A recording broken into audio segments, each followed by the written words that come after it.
Bom dia, Junior. Estamos nós aqui mais uma vez para estudarmos a palavra de Deus com muito carinho, né? Novamente, trazendo um pouco mais daquilo que Deus tem nos ensinado através da sua palavra. Vamos orar para agradecer a Deus por esse momento tão especial? Senhor Deus, muito obrigado por esse dia, muito obrigado pela tua palavra que sempre nos ensina algo novo, importante e que é de fundamental para a nossa vida espiritual. Muito obrigada por tudo, nós te agradecemos em nome de Jesus. Amém. Então, nesse domingo, a gente vai falar sobre Gideão. Gideão foi alguém que Deus chamou para uma obra, para algo muito importante. Mas uma das coisas a primeira coisa que Deus falou para Gideão, olha, você é uma pessoa muito importante, você é um homem valoroso. Porque Gideão não se achava assim. Gideão achava que ele era o menor, da família mais pobre, ele não acreditava que ele tinha valor. Mas hoje a gente vai conhecer a história de Gideão e vai ver que ele é realmente alguém de muito valor para Deus, ok? Então abra aí a sua Bíblia no livro de Juízes, no capítulo 7, e deixa ela aberta, que a gente vai ler daqui a pouco o que está escrito aí nos versículos 16, 17, 18, do versículo 16 até o versículo 22, a gente vai ler daqui a pouquinho. Primeiro eu quero falar um pouquinho antes de Gideão, né? Josué morreu depois que sucedeu Moisés e, infelizmente, depois da morte desses grandes líderes, Moisés, Josué, o povo começou a fazer cada um aquilo que eles achavam correto.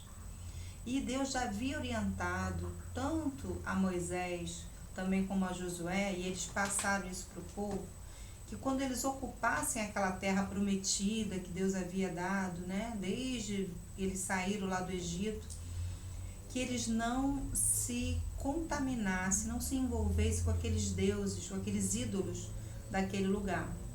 Só que infelizmente eles não obedeceram, eles começaram a adorar, e aí não ensinavam mais os seus filhos a palavra de Deus. E aí aquelas novas gerações iam crescendo envolvidas com aquela idolatria e eles começaram a se distanciar do Senhor. E toda vez que eles se distanciavam de Deus, Deus permitia que algo ruim acontecesse para eles serem disciplinados por Deus. E aí eles se arrependiam e voltavam a obedecer a Deus. Isso foi se sucedendo e várias vezes isso aconteceu. E não foi diferente no tempo de Gideão. O povo estava distante de Deus, servindo a outros deuses, adorando a deuses como Baal, e estavam totalmente distantes do Senhor. E aí o que aconteceu? Os inimigos estavam vindo e destruindo tudo que eles plantavam. Hoje em dia, a gente sabe, né, como é importante a agricultura no nosso país. O nosso país é um grande produtor de alimentos.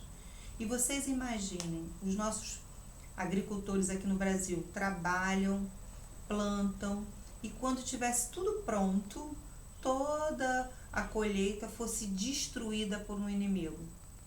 Alguém viesse e destruísse tudo. O que seria? O que aconteceria? Qual seria a consequência disso?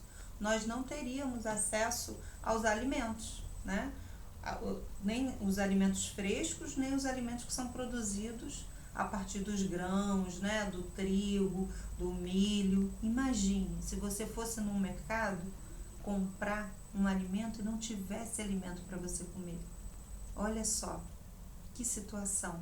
Então era isso que o povo de Israel estava vivendo. Eles plantavam e na hora da colheita, os midianitas vinham e destruíam e pisoteavam e acabavam com tudo que eles produziam. E a situação foi ficando muito difícil.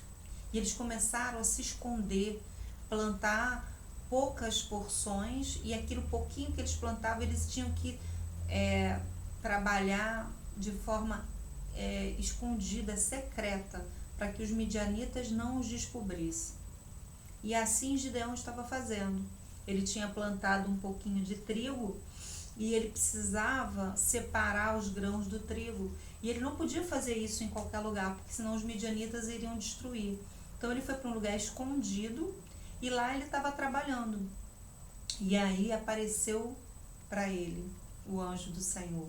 Né? Quando a Bíblia fala no Antigo Testamento essa referência de anjo do Senhor, era na realidade a aparição do próprio Deus. Deus se apresentava, né, com o formato, com o corpo de um homem, né? E aquela aparição, aquele momento em que Deus se manifesta para ele, Deus diz isso para ele: olha, você é alguém muito importante e eu vou usar você para libertar o povo desse sofrimento. Porque nesse momento em que as pessoas começaram a sofrer muito, eles começaram a se lembrar de Deus e pedir para que Deus os livrasse.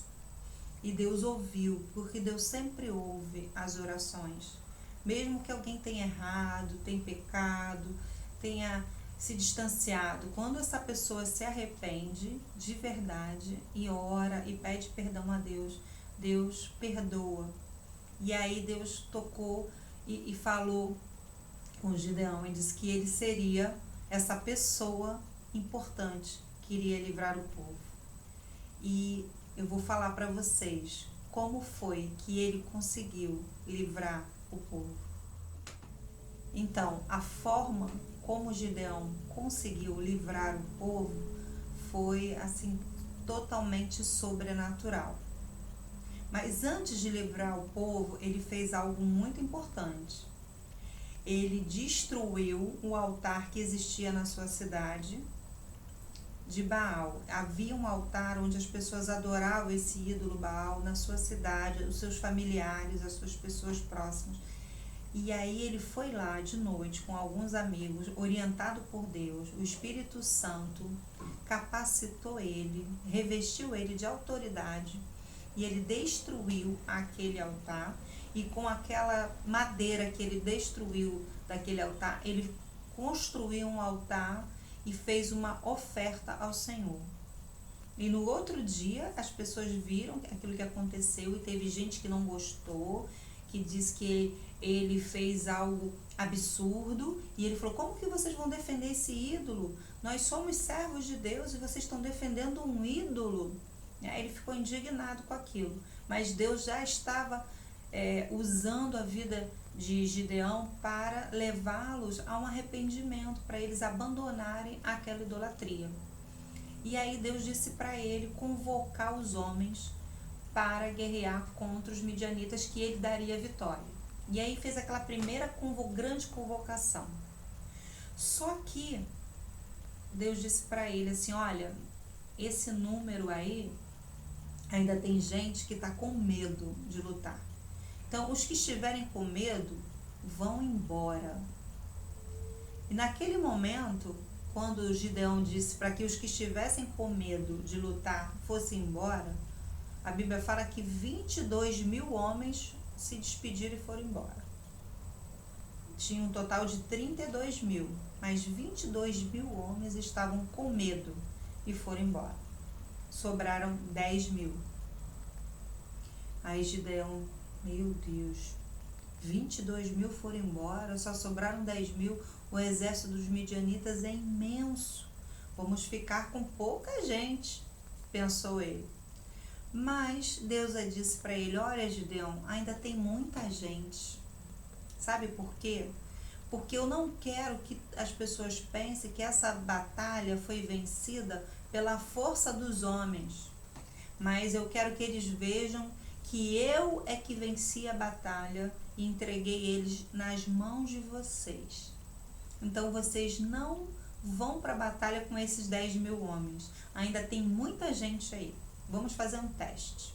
E aí Deus orientou que ele levasse esses homens para a beira de um rio e ali eles fossem beber água.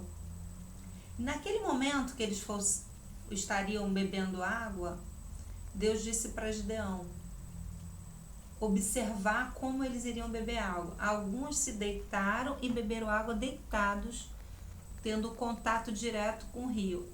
E um número menor de homens pegava a água e trazia a boca e bebia dessa forma, mas sem se deitar, de uma forma que eles estavam observando tudo o que estava acontecendo. E aí Deus disse: esses que pegaram a água e trouxeram até a boca, esses é que vão para a batalha com você. E os que beberam deitado no rio, esses não irão. Manda esses irem embora. Sabe o que aconteceu, gente? Esses que trouxeram a água até a boca eram apenas 300 homens. De 10.000 homens, só ficaram 300. E aí eu fiz uma ilustração aqui só para vocês terem uma ideia de como era. Ó, o exército dos midianitas tinham 120.000 homens. 120.000 homens. Aí na primeira convocação do exército de Israel, vieram 32.000 homens. E aí eu falei para vocês que Deus disse que quem estivesse com medo que fosse embora. Sobraram 10.000 homens. Mas depois daquela avaliação lá no Rio sobre a forma de beber água, só sobraram 300 homens. Olha a diferença, uma ilustração só que eu fiz, entre o exército de Israel e o exército dos midianitas. O tamanho, a diferença de pessoas que havia para aquela batalha. Mas sabe o que aconteceu? Vamos ler o que aconteceu? Abra aí a sua Bíblia no livro de Juízes, no capítulo 7, e a gente vai ler agora o que aconteceu. Vamos ver se Deus cumpriu aquilo que ele prometeu.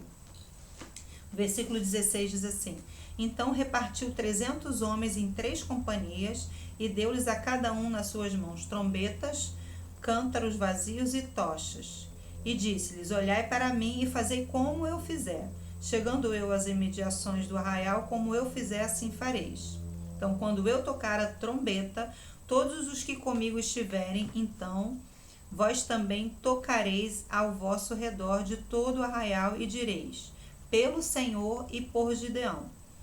Chegou, pois, Gideão e os 100 homens que com ele estavam nas imediações do arraial, ao princípio da vigília, havendo-se pouco tempo antes trocado as guardas, tocaram as trombetas e quebraram os cântaros que traziam nas mãos. Assim tocaram as 3 companhias as trombetas e despedaçaram os cântaros e seguravam na mão esquerda as tochas e na mão direita as trombetas que tocavam. Exclamaram: espada pelo Senhor e por Gideão.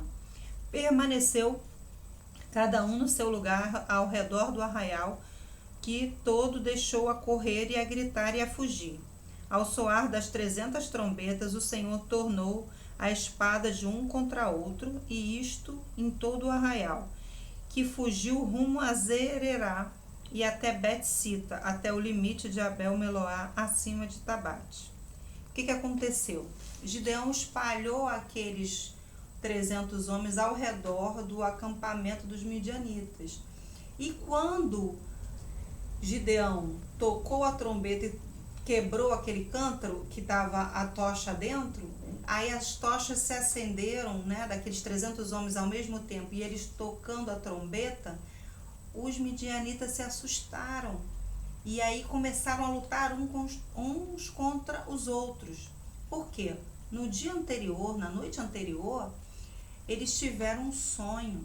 E Gideão foi, escondido lá no meio deles e ouviu um dos midianitas contando para o outro que ele havia sonhado que naquela noite havia vindo uma confusão muito grande, um exército muito grande lutando contra eles, e eles iriam ser destruídos. Então eles já estavam com medo do que poderia acontecer. Quando chegou de noite, que eles viram aquelas tochas e aquele barulho das trombetas, eles imaginaram que era um exército muito grande, algo que eles nunca tinham enfrentado. Então eles ficaram desesperados e no escuro começaram a lutar um contra os outros e fugiram e foram derrotados. Então aquele exército enorme de 120.000 homens foi destruído. Depois Josué continuou perseguindo eles, capturou, né, os príncipes deles, enfim, conseguiu dominar todo aquele povo, e 120.000 homens foram derrotados por 300 homens, que assim como Gideão, Deus qualificou como homens corajosos. E esses homens que venceram, né, que lutaram e ganharam aquela batalha por causa da mão de Deus que estava com eles. Eles foram corajosos, eles enfrentaram o perigo, eles sabiam que aquele número de midianitas era muito superior ao deles, mas eles não tiveram medo de enfrentar o desafio. E nós também temos que ter a mesma coragem de enfrentar os desafios, não ter medo de críticas, pessoas que zombam de nós porque somos cristãos, pessoas que falam coisas que são contrárias à Bíblia. Nós temos que ter coragem de reconhecer que nós somos cristãos e defender a palavra de Deus, defender os princípios bíblicos. Não importa, na escola, na rua, seja quem for. Se alguém debocha, se alguém ridiculariza, a gente não deve ter medo disso. A gente deve saber que o Senhor está conosco e que nós somos valorosos, assim como Gideão era, que Deus vê o nosso valor, independente se a nossa condição financeira, de onde nós viemos, mas Deus, ele sempre vai valorizar a nossa vida, e o Espírito Santo habita em nós e nos capacita, assim como capacitou a Gideão. Que Deus te abençoe.